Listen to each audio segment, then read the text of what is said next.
The 1st of September, 1939. Nazi Germany invades Poland, which marks the beginning of the Second World War.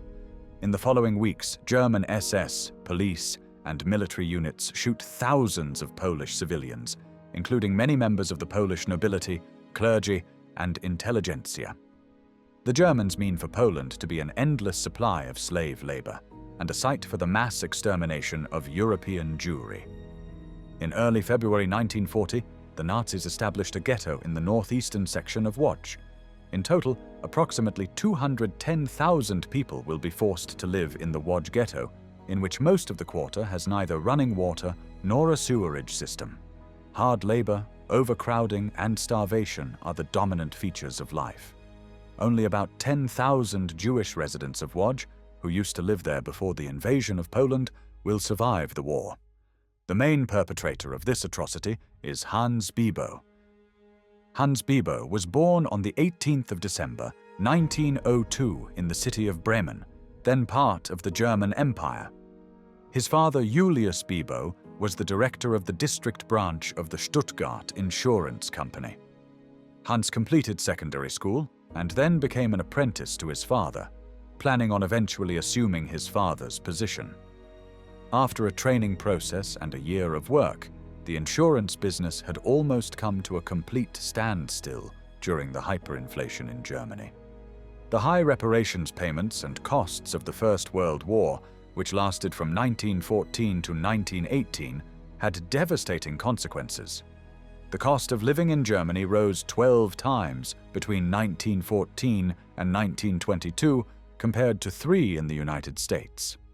When the government sought to pay reparations simply by printing more money, the value of German currency rapidly declined, leading to hyperinflation. A loaf of bread in Berlin that cost around 160 marks at the end of 1922 cost 200 billion marks by late 1923. This economic disaster had social consequences as well, and many Germans who considered themselves middle class were now destitute. Hans Biebow was also affected by Germany's hyperinflation and forced to abandon his plans to work in the insurance business. Instead, he joined the Grain and Food Bank in Bremen as a trainee and worked in the grain trade.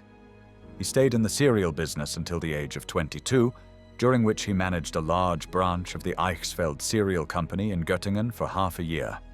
Around 1924, when the inflation subsided, he switched to the coffee trade. Biebow opened his own business with limited capital, and by the late 1930s, he had built his business into one of the largest companies in this field in Germany. The company, with 250 employees, had an annual turnover of 1 million Reichsmarks, an equivalent of almost 10 million United States dollars today. Adolf Hitler and his Nazi Party came into power in January 1933. On the 16th of October 1937, Biebow officially joined the Nazi Party and was accepted retroactively to the 1st of May of the same year. The Second World War began on the 1st of September 1939, when Nazi Germany invaded Poland. 1 week later, on the 8th of September, the German army occupied Łódź, the city with the second largest Jewish community in pre-war Poland, located about 85 miles southwest of Warsaw. The city was renamed Litzmannstadt, after a German general from the First World War, Karl Litzmann. In early February 1940, the Germans established a ghetto in the northeastern section of the city. 164,000 local Jews were forced into the small, designated area. The ghetto was sealed on the 30th of April, 1940. The Germans isolated the area from the rest of Łódź with barbed wire fencing, and German order policemen guarded the ghetto perimeter. Communication between the ghetto inhabitants and the outside world was completely cut off, and the supply of food was severely limited, ensuring that many of the residents would slowly starve. Due to Biebow's acquaintance with Reinhard Heydrich, the head of the SD, which was the intelligence agency of the SS and the Nazi Party, Biebow was appointed head of the Litzmannstadt Ghetto Food and Economic Office on the 1st of May 1940. He oversaw the 250 members of the German Ghetto Administration and the Judenrat, which was the Jewish council in the ghetto of Litzmannstadt. Biebow exercised his control in part through a Jewish administration headed by Chaim Mordechai Rumkowski. Rumkowski was the chairman of the Jewish Council, who had already been forced by the Nazis to collaborate in November 1939. Among the Nazi hierarchy, Biebow was an early exponent of using the Jews as cheap labor rather than killing them. He realized that the ghetto could make a profit for the Germans if it were essentially converted into a slave labor complex. Biebow initially ordered the so-called purchase of the Jews' possessions at a ridiculously low price, which led to an additional income of 18,181,600 Reichsmarks in the period between November 1940 and August 1942, and amounted to expropriation. In 1941 and 1942, almost 40,000 Jews were deported to the Łódź Ghetto from Germany, Austria, the Protectorate of Bohemia and Moravia, Luxembourg, and from the smaller provincial towns in the Warthegau, which was the territory established by the Germans in October 1939 in the part of Poland that was incorporated into the Reich. Besides Jews, about 5,000 Roma people from Austria, primarily from the Burgenland province, were deported into the ghetto and confined in a segregated block of buildings. In total, approximately 210,000 people were forced to live in the Łódź Ghetto. The city was the center of the textile industry in pre-war Poland, and the Łódź Ghetto thus became a major production center under the German occupation. As early as May 1940, the Germans established factories in the ghetto and used Jewish residents for forced labor. By July 1942, there were 74 workshops within the ghetto. The major factories produced textiles, especially uniforms, for the German military. Rumkowski hoped to prevent the destruction of the ghetto by making it as productive as possible. He gambled that making Jewish labor essential to German factories would spare Jews from eventual deportation and preserve the Łódź Ghetto until the end of the war. Living conditions in the ghetto were horrendous. Most of the quarter had neither running water nor a sewerage system. Hard labor, overcrowding, and starvation were the dominant features of life.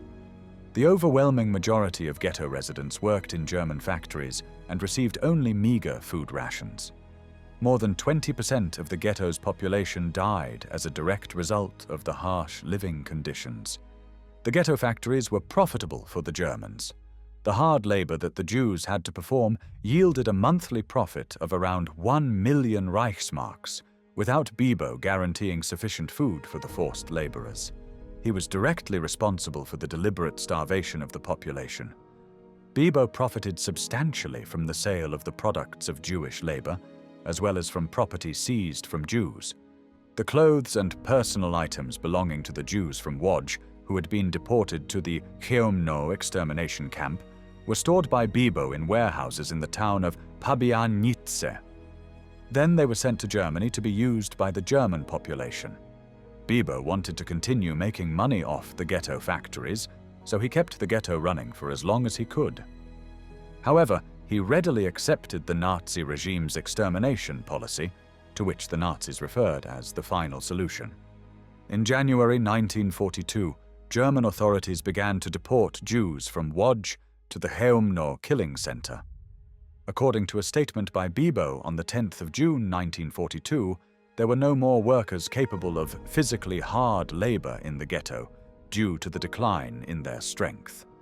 By the end of September 1942, they had deported approximately 70,000 Jews and about 4,300 Roma people to Chełmno camp. At this extermination camp, a special SS detachment killed the Jewish deportees in trucks with a hermetically sealed compartment that served as a gas chamber. Jews were concentrated at assembly points in the ghetto before deportation. At first, the Germans required the Jewish Council to prepare lists of the deportees. As this method failed to fill the required quotas, the Germans resorted to police roundups. During the deportation operations, German personnel shot and killed hundreds of Jews, including children, the elderly, and the sick. After the population had dwindled to around 89,500 people, the deportations initially stopped in September 1942. After that, the ghetto resembled a forced labor camp until May 1944, when the order was given for the total liquidation of the site, which was by then the last remaining ghetto in German-occupied Poland, with a population of approximately 75,000 Jews. In June and July 1944, the Germans resumed deportations from Łódź, and about 7,000 Jews were deported to Chełmno. The ghetto residents were told that they were being transferred to work camps in Germany. In August 1944, the Germans deported almost all of the surviving ghetto residents to the Auschwitz-Birkenau camp, where thousands of them were gassed on the 28th of August 1944. Survivors reported that Biebow encouraged the last surviving Jews of the ghetto in the summer of 1944 to board the trains to Auschwitz with a speech that began with the seemingly warm address, "My Jews," and promised them work in the West. A small group of 1,000 to 1,500 Jews remained behind in the Łódź Ghetto. They were responsible for sorting the possessions of the deported and cleaning up. In the days just before the liberation of Łódź, Biebow ordered large burial pits to be dug in the local cemetery, intending for the Gestapo to execute the remaining 877 Jews. It is believed that the reason behind this action was that he attempted to eliminate the witnesses to his role in the atrocities committed against the inhabitants of the ghetto. However, Biebow never completed this plan, and when the Soviet forces entered Łódź on the 19th of January 1945, the aforementioned 877 Jews were still alive because they remained hidden. In total, only about 10,000 Jewish residents of the city, who used to live there before the invasion of Poland, survived the Holocaust elsewhere. After the Second World War in Europe ended on the 8th of May 1945, Biebow was initially able to go into hiding in Germany. However, shortly after, he was recognized in his hometown Bremen by a survivor of the Łódź Ghetto and subsequently arrested. The Allies extradited him to Poland, and between the 23rd and 30th of April 1947, Hans Biebow was put on trial in Łódź, where he committed most of his crimes.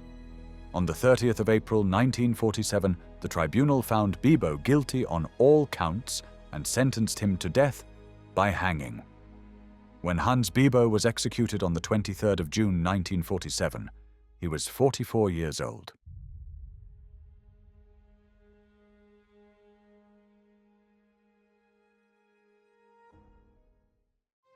Thanks for watching the World History Channel. Be sure to like and subscribe and click the bell notification icon so you don't miss our next episodes. We thank you, and we'll see you next time on the channel.